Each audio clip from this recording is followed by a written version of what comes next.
أعوذ بالله من الشيطان الرجيم بسم الله الرحمن الرحيم أيام معدودات فمن كان منكم مريضا أو على سفر فعدة من أيام أخر وعلى الذين يطيقونه فدية طعام مسكين فمن تطوع خيرا فهو خير له وأن تصوموا خير لكم إن كنتم تعلمون صدق اللہ العظیم۔ ایام معدودات وہ گنتی کے چند ہی دن ہیں۔ فمن کان منکم مریضا او علی سفر فعدۃ من ایام اخر، جو شخص تم میں سے مریض ہو یا حالت سفر میں ہو تو پھر اپنی گنتی دوسرے دنوں میں روزے کی پوری کر لے۔ وعلی الذین یطیقونہ فدیۃ طعام مسکین، اور جو تم میں سے طاقت رکھتا ہو تو وہ ایک مسکین کو کھانا کھلا دے۔ فمن تطوع خیرا فهو خیر لہ، جو شخص نیکی کے کاموں میں سبقت کرے تو اس کے لیے یہ بہتر ہے۔ وَأَن تَصُومُوا خَيْرٌ لَكُمْ إِن كُنتُمْ تَعْلَمُونَ، لیکن تمہارے لیے بہتر کام اور افضل کام یہی ہے کہ تم روزے رکھو اگر تم باعلم ہو۔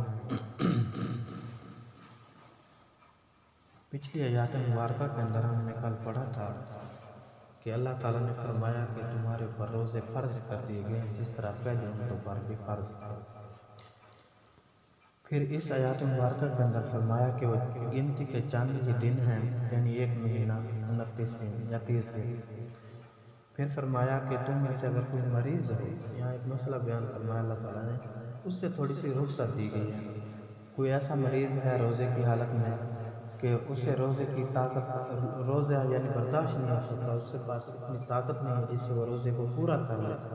اور ڈاکٹر نے بھی کہہ دیا کہ تمہارے لیے بہتر ہے کہ تم روزہ چھوڑ دو۔ اگر تو وہ مریض روزے کے بعد ٹھیک ہو جاتا ہے، یعنی رمضان مبارک کا مہینہ گزر جاتا ہے، مہینے ڈیڑھ کے بعد وہ ٹھیک ہو جاتا ہے، پھر تو اپنی گنتی کی پوری کرے، یعنی جتنے روزے رہ گئے ہیں چاہے پورا مہینہ رہ گیا ہے تو اس کو پھر بعد کے اندر وہ تعداد پوری کرے، اپنے روزوں کی قضا کرے۔ لیکن ایک مریض یہ ایسا ہے کہ جس کی مرض تا حیات ہے، وہ ٹھیک ہو ہی نہیں سکتا، کہ اسے ڈاکٹروں نے کہہ دیا کہ یہ تیری جو مرض ہے یہ تا حیات رہے گی، جب تک تیری زندگی ہے یہ تیرے ساتھ مرض اسی طرح رہے گی، تو اسی طرح مریض رہے گا، تو بیمار رہے گا، تو اور ڈاکٹروں نے اسے منع کر دیا۔ یا ایسا مریض ہے جسے بار بار دوائی دینا پڑتی دن کے اندر 2 مرتبہ 3 مرتبہ، یا ایسا مریض ہے جس کو بار بار پانی پینا ضروری ہوتا ہے، تو ایسے مریض کے لیے بھی اللہ تعالیٰ نے رخصت فرما دی ہے کہ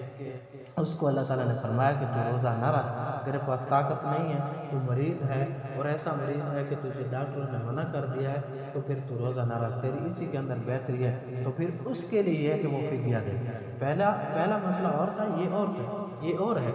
پہلے یہ تھا کہ جو مریض ایسا ہو کہ وہ بعد میں ٹھیک ہو جائے تو وہ اپنے روزوں کی قضا کرے، یعنی روزوں کی گنتی رہ گئی اس کو پورا کرے۔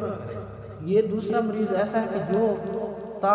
حیات، یعنی جب تک اس کی زندگی ہے موت تک وہ بیمار رہے گا، اور اسے کوئی بیماری ایسی ہے جو چھوٹ نہیں رہی، جو جان چھوڑ نہیں رہی، اور اس کے لیے بہتر ہے کہ روزہ نہ رکھے، اس کی اتنی طاقت نہیں، ہمت نہیں، تو پھر اس کے لیے یہی ہے کہ وہ فدیہ دے دے۔ 30 دن کا فدیہ کہ 30 دن کا حساب لگا کر کسی مسکین کو کھانا کھلا دے، ایک ہی مسکین کو 30 دن کا دے دیا جائے یہ بھی ٹھیک ہے۔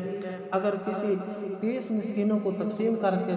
30 دن کا حساب کر کے ان کو دے دیا یہ بھی ٹھیک ہے۔ فرمایا او علی سفر فعدۃ من ایام اخر، یا کوئی حالت سفر میں کوئی ایسا مسافر ہے کہیں سفر پہ گیا ہوا ہے تو اللہ تعالیٰ نے تھوڑی سی رخصت دی ہے کہ دیکھو پیاس لگے گی، سفر کی پہلے بھی اتنی بڑی مشکل ہوتی ہے اور اب تو الحمدللہ آسان ہو گیا سفر، پہلے سفر بہت مشکل ہوا کرتے تھے، تو اللہ تعالیٰ نے فرمایا کہ اس کے لیے بھی ہے کہ وہ روزہ چھوڑ دے اور بعد میں اس کی قضا کرے۔ اس کے لیے یہ نہیں کہ بس فدیہ دے دے، بلکہ اس کو بعد میں رکھے، جو حالت سفر کے اندر روزے رہ گئے ہوں ان کو بعد کے اندر رکھے، جیسا کہ آگے اللہ تعالیٰ فرما رہے ہیں وَعَلَى الَّذِينَ يُطِيقُونَهُ فِدْيَةٌ طَعَامُ مِسْكِينٍ، اور اگر کوئی طاقت رکھتا ہے تو مسکین کو فدیہ دے دے اور کسی مسکین کو کھانا کھلا دے، یا ایک دن کا، یا جس طرح جتنی تعداد ہو، ایک روزہ رہا تو ایک مسکین کو کھانا کھلا دے، ایک دن کا پورا کھلا دے، اگر زیادہ دن ہے تو پھر 30 دن کا اس کو کھانا کھلا دے، یا 30 مسکینوں کو اکٹھا کر کے ان کو کھلا دے، تب بھی فدیہ ادا ہو جائے گا۔ اس کے بارے میں حضرت انس بن مالک رضی اللہ تعالیٰ عنہ کے بارے میں لکھا ہے، وہ فرماتے ہیں کہ وہ آخری عمر میں بوڑھے ہو چکے تھے، اس کے لیے بوڑھے کی بھی رخصت آگے آ رہی تفصیل کہ بوڑھے کو بھی اللہ تعالیٰ نے رخصت دی. ایسا بوڑھا ہے جو روزہ برداشت نہیں کر سکتا، اس کی اب عمر نہیں، اس کی وہ طاقت نہیں رہی کہ روزے کو برداشت کرے، روزے کی طاقت اس کے پاس اتنی ہے نہیں کہ روزے کو رکھ سکے. تو اللہ تعالیٰ نے فرمایا ایسا بوڑھا بھی فدیہ دے سکتا ہے، اپنے روزے کو چھوڑ کر فدیہ دے سکتا ہے. ایسا کمزور ہے، ایسا کمزور سے طاقت نہیں ہے کہ وہ اتنی ہمت نہیں رکھتا، اتنی طاقت نہیں رکھتا، تو اس کے لیے بھی یہ رخصت ہے. جیسا کہ حدیث پاک کے اندر آتا ہے، حضرت انس بن مالک رضی اللہ تعالیٰ عنہ آخری دن عمر کے 1 یا 2 سالوں کے اندر وہ بہت زیادہ کمزور ہو گئے تھے، تو انہوں نے روزے نہیں رکھے تھے. پھر مسکینوں کو بلا کر ان کو گوشت روٹی وغیرہ کھانا کھلا دیتے تھے. 30 مسکینوں کو یا 1 مسکین کو 30 دن کے اندر کھانا کھلا دیتے تھے. فرمایا فَمَن تَطَوَّعَ خَيْرًا فَهُوَ خَيْرٌ لَهُ، اور جو شخص تم میں سے خیر کے اندر سبقت کرے، یعنی بھلائی کے اندر، نیکی کے اندر آگے بڑھے، سبقت کرے، اس کے لیے یہ بہتر ہے. فرمایا وَأَن تَصُومُوا خَيْرٌ لَكُمْ إِن كُنتُمْ تَعْلَمُونَ، اگرچہ تم روزہ رکھو تو یہی تمہارے لیے بہتر ہے.